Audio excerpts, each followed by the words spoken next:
Aston Martin akhirnya merilis mobil baru mereka yang akan dipakai untuk musim 2024. Dan seperti biasa, tim ini tidak pernah gagal dalam menampilkan warna mobilnya yang selalu elegan. Mobil AMR24 masih mempertahankan skema warna hijau legendarisnya, dan meski seperti tak ada perubahan berarti, mobilnya masih sangat enak dipandang. Apalagi dengan desain terbaru yang memiliki elemen aerodinamika yang cukup ekstrim, tampilan AMR24 menjadi terlihat lebih ganas dibanding tahun sebelumnya. Mobil yang sudah didesain langsung di bawah pimpinan direksi dan Fallows ini menunjukkan cukup banyak perombakan dari sisi aerodinamika. Beberapa perubahannya bahkan bisa dibilang cukup brutal dan sangat terlihat influensi dari Red Bull serta Mercedes yang diterapkan secara ekstrim oleh Aston Martin. Dengan apa yang bisa mereka capai musim lalu, di mana Aston Martin bisa menjadi pesaing terkuat di podium pada awal musim, tentu banyak yang menantikan bakal seperti apa mobil baru mereka di 2024. Apalagi 75% bagian dari mobil sudah dibuat langsung di pabrik dan fasilitas baru. Tanpa basa-basi, apa saja modifikasi yang dibuat di AMR24. Dari bagian depan, area moncong mobil sudah alami perubahan dengan desainnya yang lebih pendek dengan ujungnya yang sedikit mundur. Sebelumnya ujung moncong atau nose tip menempel di bagian main plane, tapi di mobil 2024 sedikit mundur ke elemen flap. Meski secara bentuk hidungnya masih sama seperti tahun lalu, tapi secara aero jelas berbeda, karena nose tip yang pendek bisa membuat aliran udara yang masuk ke atas ataupun samping hidung menjadi sedikit lebih agresif. Perubahan bentuk di ujung moncong ini cukup krusial dalam mengidentifikasi apa saja yang dirombak di bagian-bagian mobil di sidepod dan di belakang. Karena jika struktur airflow yang di depan saja sudah diutak-atik, maka elemen-elemen aero yang ada di belakangnya sudah pasti ada modifikasi. Untuk bagian flap front wing, secara struktur tidak ada perbedaan yang signifikan dari musim lalu. Meski di area slot gap atau transisi dari flap ke end plate, memang nampak ada sedikit modifikasi yang digunakan untuk mengatur outwash. Lalu masuk ke area suspensi depan, Aston Martin masih memakai desain pushrod seperti musim lalu, tetapi dengan perbedaan struktur. Wishbone atas bagian depannya dibuat melengkung dan sedikit dinaikkan ke atas. Modifikasi yang tergolong cukup ekstrim dan inovatif untuk saat ini. Desainnya sendiri ditujukan untuk merubah struktur airflow atau aliran udara yang mengalir di suspensi depan untuk menyesuaikan desain sidepod dan floor yang berubah.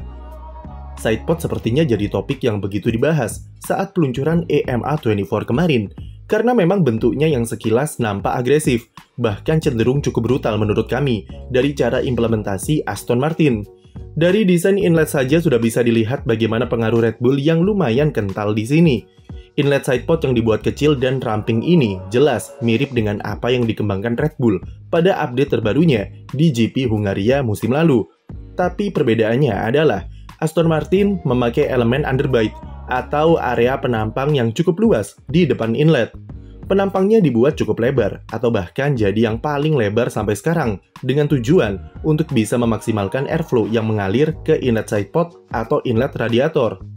Dengan desain semacam ini, AMR24 memiliki elemen pemisah yang cukup baik untuk menjaga supaya airflow yang masuk dan terbuang dari inlet sidepod tidak akan mengganggu aliran udara yang ada di bawahnya.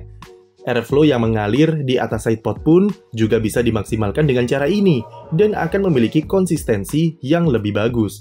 Namun yang utama adalah penampang atau underbite yang luas bisa memaksimalkan area undercut di bawah inlet sidepod secara ekstrim untuk meningkatkan performa yang dihasilkan oleh floor. Undercut yang besar ini juga dibentuk oleh elemen leading edge yang sedikit lebih rendah dari mobil musim lalu. Leading edge yang lebih rendah juga berfungsi untuk meminimalisir dampak dari tire wake atau udara turbulensi yang bersifat merusak dari airflow yang menabrak ban depan. Bentuk sidepodnya sendiri secara general juga sedikit berubah. Jika musim lalu mereka masih punya bahasa desainnya sendiri, musim ini Aston Martin merombak total konsepnya dengan bentuk yang lebih aerodinamis, dan sekilas memang nampak mengadopsi lekukan dari Red Bull. Beberapa media luar menyebut sidepod ini sebagai sidepod mengambang. Area undercut di bawahnya makin panjang sampai ke area belakang, dengan sedikit bulking di tengah sidepod untuk meningkatkan efek aerodinamikanya. Aston Martin secara hati-hati berusaha untuk mengoptimalisasi bentuk lekukan sidepodnya, karena juga berhubungan dengan komponen-komponen yang ada di dalam, namun tetap menjaga keuntungan aero yang bisa mereka dapat dari sana.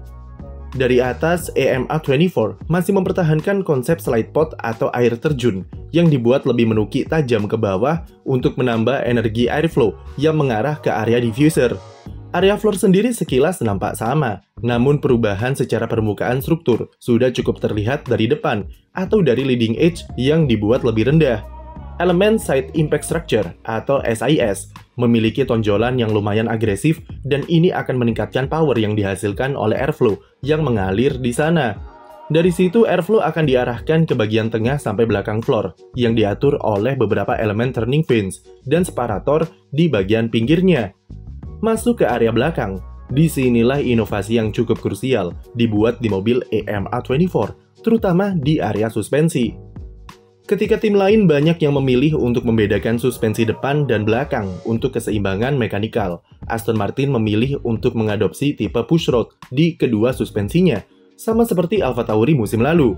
Suspensi belakang pushrod merupakan komponen yang disuplai langsung oleh Mercedes untuk menyesuaikan gearbox atau transmisi yang juga dipasok oleh pabrikan Jerman tersebut.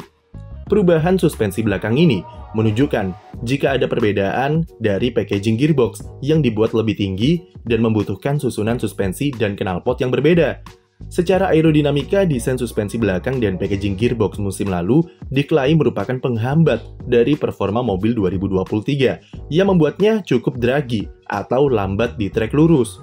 Dengan desain baru, diharapkan itu bisa mengurangi drag yang dihasilkan dan meningkatkan efisiensi aerodinamikanya.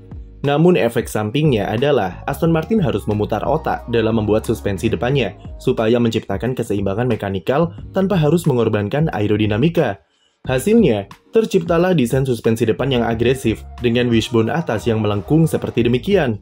Secara overall, EMA24 jelas merupakan pengembangan lanjutan dari mobil musim lalu. Aston Martin di sini selain bermain dengan desain yang ekstrim dan brutal, tapi juga bermain dengan detail-detail kecil yang mereka usung di area floor dan sidepod. Attention to detail inilah yang dibutuhkan jika mereka ingin memaksimalkan performa mobilnya supaya lebih baik dan lebih konsisten di sirkuit. Belum bisa disimpulkan seperti apa performanya nanti, tapi jelas permulaan yang bagus jika patokannya adalah mobil musim lalu.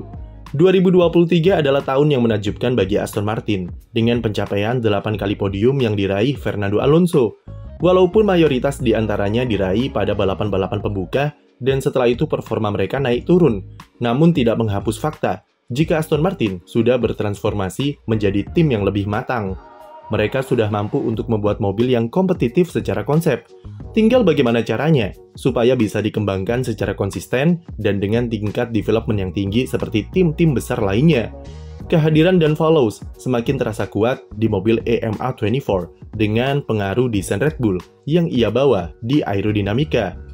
Ia dan Fernando Alonso menganggap jika Red Bull bisa dikalahkan ketika ditanya soal peluang Aston Martin bersaing musim ini. Mereka secara belak-belakan memang berpatokan serta terfokus ke Red Bull sebagai mobil tercepat, dan itu tidak salah karena status RB19 sebagai mobil paling dominan dalam sejarah F1. Aston Martin ingin lebih kompetitif dari musim lalu, dan salah satu caranya ya mau tidak mau harus mencontoh dari pemenang. Paling tidak mereka masih mempertahankan bahasa desain dan pengembangan yang mereka buat sendiri untuk memaksimalkan desain yang sudah dibuat. Tinggal dua hal saja yang perlu dibenahi, yaitu pertama adalah mental pragmatis dan main aman yang musim lalu dibawa oleh Mike Crack selaku tim prinsipal dengan dalih tahun transisional menuju tim besar. Jika memang target mereka adalah menjadi lebih kompetitif dan melebihi prestasi musim lalu, maka Aston Martin harus berhenti bermain aman dan mulai menanamkan mentalitas kompetitif, terutama dalam hal development mobil. Mereka kalah dari segi pengembangan mobil, selain karena infrastruktur yang tidak sinkron secara data, tapi juga mentalitasnya yang masih pragmatis dan mediocre. Inilah yang harus diubah oleh Aston Martin di 2024, dan mental pemenang sudah harus dibentuk di dalam internal tim. Lalu kedua adalah Lance Stroll, yang harus dituntut untuk tampil lebih konsisten. Stroll ini sebenarnya cukup cepat jika dilihat dari performanya di 3 balapan penutup musim lalu. Tapi performanya sangat inkonsisten dan seringkali anjlok saat memasuki pertengahan musim. Apalagi saat mobil yang ia kemudikan alami sedikit masalah yang mengacaukan gaya balapnya. Kemampuan adaptasi Stroll masih cukup buruk bagi pembalap yang akan memasuki musim ke-8-nya di F1.